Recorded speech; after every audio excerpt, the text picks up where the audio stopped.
No temas. Les he dicho todo lo anterior para que en mí tengan paz. Aquí en el mundo tendrán muchas pruebas y tristezas, pero anímense, porque yo he vencido al mundo. Juan 16:33. Creo que en el cielo le daremos más gracias a Dios por nuestros reveses y nuestras pruebas que por ninguna otra cosa. No dudo que Daniel habrá creído que su suerte era bastante dura.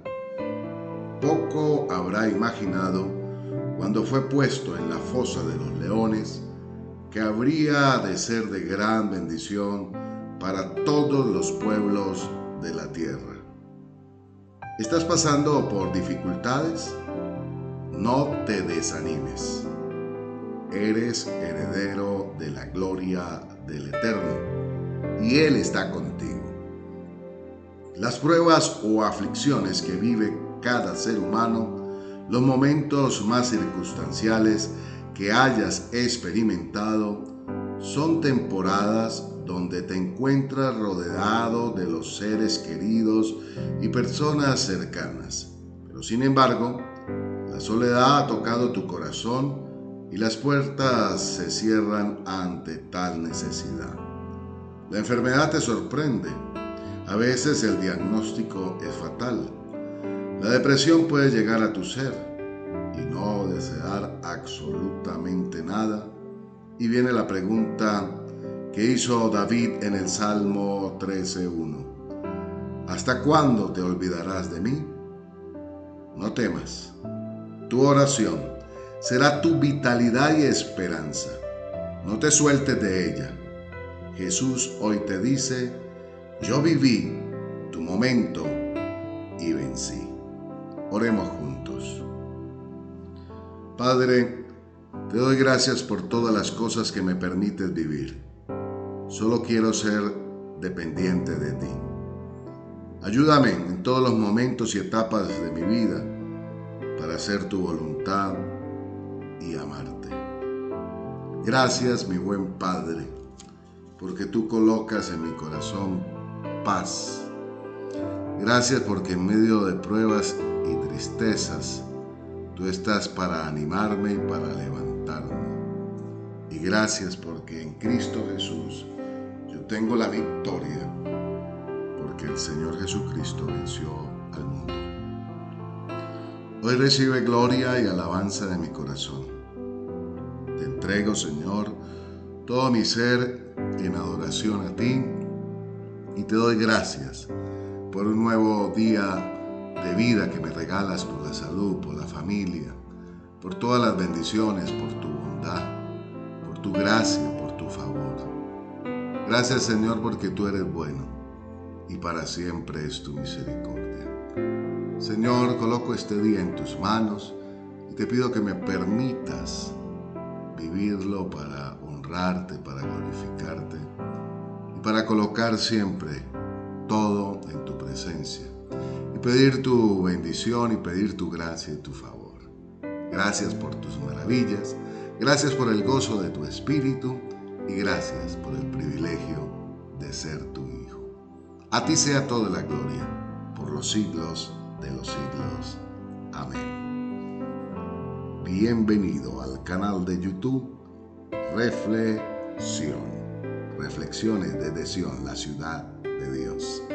Damos gracias a Dios y a usted porque ya somos más de 1000 suscriptores en el canal de YouTube. Por favor, motive a otros a que se suscriban y activen la campanita para recibir todos los días un devocional, la oración y el plan de lectura bíblica.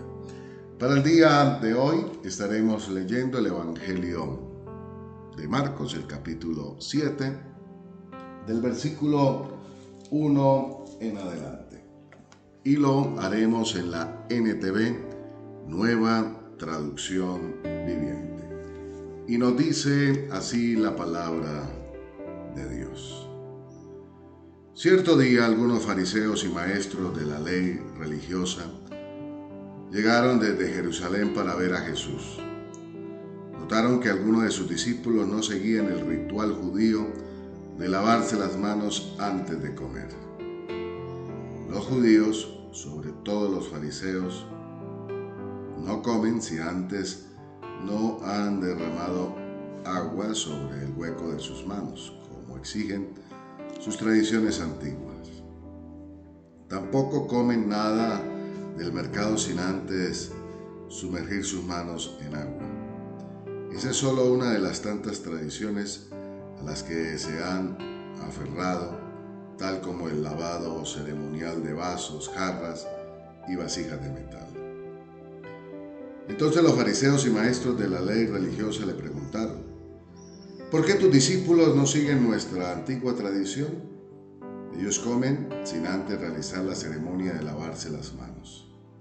Jesús contestó: hipócritas, Isaías tenía razón cuando profetizó acerca de ustedes, porque escribió: este pueblo me honra con sus labios, pero su corazón está lejos de mí. Su adoración es una farsa, porque enseñan ideas humanas como si fueran mandatos de Dios. Pues ustedes pasan por alto la ley de Dios y la reemplazan con su propia tradición. Entonces dijo: ustedes esquivan hábilmente la ley de Dios para aferrarse a su propia tradición. Por ejemplo, Moisés les dio la siguiente ley de Dios: honra a tu padre y a tu madre, y cualquiera que hable irrespetuosamente de su padre o de su madre tendrá que morir. Sin embargo, ustedes dicen que está bien que uno le diga a sus padres: lo siento, no puedo ayudarlos porque he jurado darle a Dios lo que les hubiera dado a ustedes.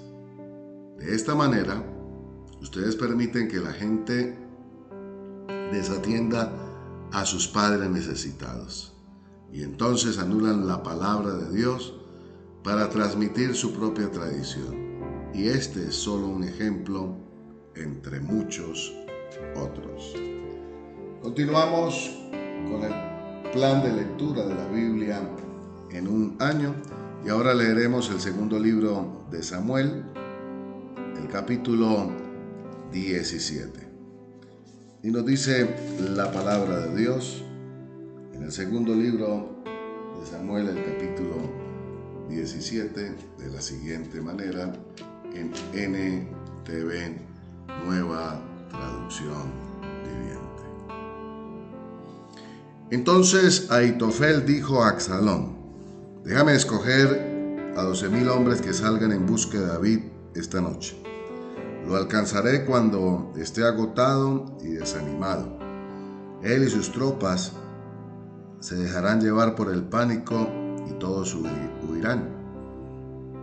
Luego mataré solamente al rey y te traeré de regreso a toda la gente, así como una recién casada vuelve a su marido. Después de todo, es la vida de un solo hombre la que buscas. Entonces estarás en paz con todo el pueblo.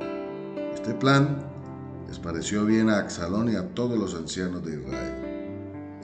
Pero después Absalón dijo: traigan a Husai el arquita. Veamos lo que él piensa acerca de este plan. Cuando Husai llegó, Absalón le contó lo que Ahitofel había dicho y le preguntó: ¿qué opinas? ¿Debemos seguir el consejo de Ahitofel? ¿Sí? ¿No? ¿Qué sugieres? Bueno, le contestó Husai, esta vez Ahitofel se equivocó. Tú conoces a tu padre y a sus hombres, son guerreros poderosos. En este momento están tan enfurecidos como una osa a la que le han robado sus cachorros. Y recuerda que tu padre es un hombre de guerra con experiencia. Él no pasará la noche con las tropas. Seguramente ya está escondido en algún pozo o alguna cueva. Y cuando salga y ataque y mueran unos cuantos de tus hombres, Entonces habrá pánico entre tus tropas y se correrá la voz de que están masacrando a los hombres de Absalón. Así pues, hasta los soldados más valientes, aunque tengan el corazón de un león, quedarán paralizados de miedo, porque todo Israel sabe qué poderoso guerrero es tu padre y qué valientes son sus hombres. Recomiendo que movilices a todo el ejército de Israel y que llames a los soldados desde tan lejos como Dan al norte y Beerseba al sur. De esa manera tendrás un ejército tan numeroso como la arena a la orilla del mar. Y te aconsejo que tú personalmente dirijas las tropas. Cuando encontremos a David, caeremos sobre él como el rocío que cae sobre la mañana. De este modo, ni él ni ninguno de sus hombres quedarán con vida. Y si David llegara a escapar a una ciudad, tú tendrás a todo Israel allí a tu mando. Luego podremos tomar sogas y arrastrar las murallas de la ciudad al valle más cercano, hasta que cada piedra haya sido derribada. Absalón y todos los hombres de Israel dijeron: el consejo de Husai es mejor que el de Ahitofel, pues el Señor había decidido frustrar el consejo de Ahitofel, que en realidad era un plan mejor para poder traer la calamidad sobre Absalón. Husai les contó a Sadok y a Abiatar, los sacerdotes, lo que Ahitofel les había dicho a Absalón y a los ancianos de Israel, así como lo que él mismo había aconsejado. Rápido, les dijo, encuentren a David e insístanle que no se quede en los vados del río Jordán esta noche. De inmediato debe cruzar e internarse en el desierto. De lo contrario, morirán él y todo su ejército. Jonatán y Ahimaas se habían quedado en Rogel para no ser vistos al entrar ni al salir de la ciudad. Habían acordado que una sirvienta les llevaría el mensaje que ellos debían darle al rey David. Sin embargo, un muchacho los vio en Rogel y se lo contó a Absalón. Así que escaparon a toda prisa a Bahurim, donde un hombre los escondió dentro de un pozo en su patio. La esposa del hombre puso una tela sobre la boca del pozo y esparció grano encima para que se secaran con el sol. Por eso nadie sospechó que estaba allí. Cuando llegaron los hombres de Absalón, le preguntaron a la mujer: ¿has visto a Ahimaas y a Jonatán? La mujer contestó: estuvieron aquí, pero cruzaron el arroyo. Entonces los hombres de Absalón los buscaron sin éxito y regresaron a Jerusalén. Luego los dos hombres salieron del pozo y se apresuraron a ir donde estaba el rey David. Rápido, le dijeron, cruce el Jordán esta misma noche. Le contaron cómo Ahitofel había aconsejado que lo capturaran y lo mataran. Entonces David y los que estaban con él cruzaron el río Jordán toda la noche, y todos llegaron a la otra orilla antes del amanecer.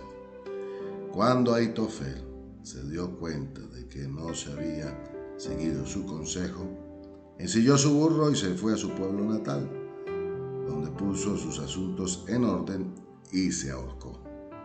Murió allí y lo enterraron en la tumba de la familia. Pronto David llegó a Mahanaim.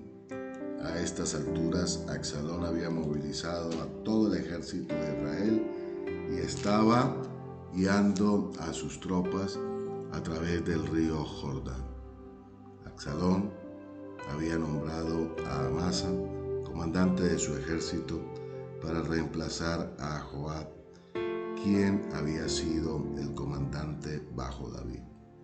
Amasa era primo de Joab, su padre era Jeter, un ismaelita.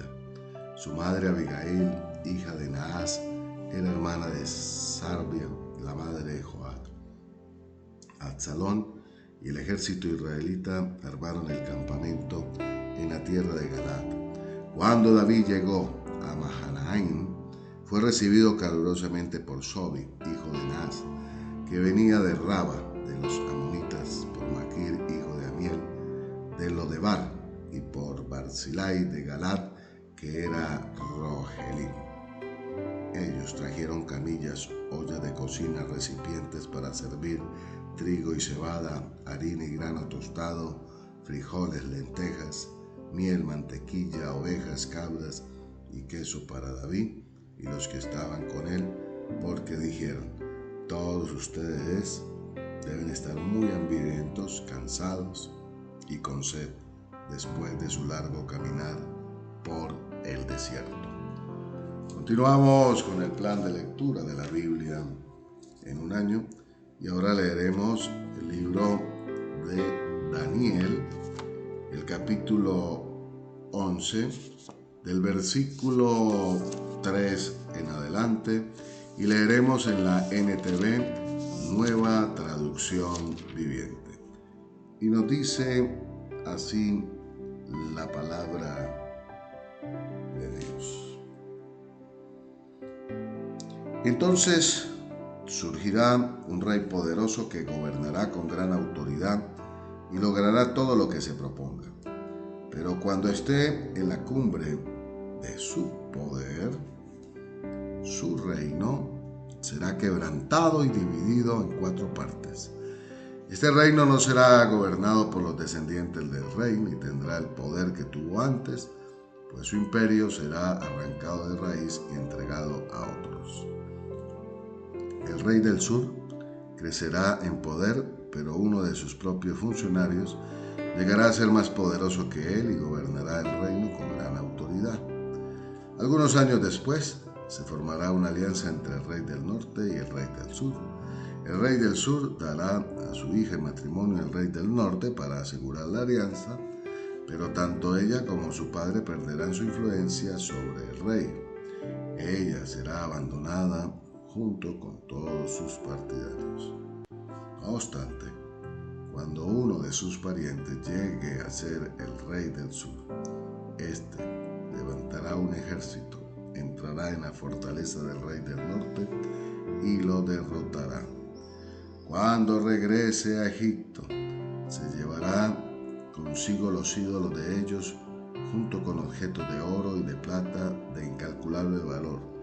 Después de esto dejará el rey del norte en paz por algunos años. Más tarde el rey del norte invadirá el imperio del rey del sur, pero regresará pronto a su propia tierra.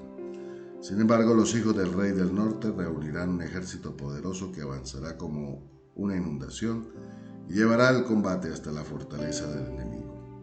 Entonces, furioso, el rey del sur saldrá a pelear contra los enormes ejércitos reunidos por el rey del norte y lo derrotará.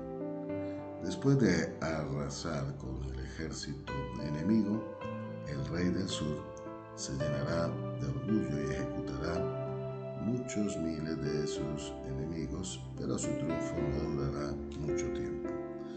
Pocos años después, el rey del norte regresará con un ejército bien equipado, mucho más numerosos que antes.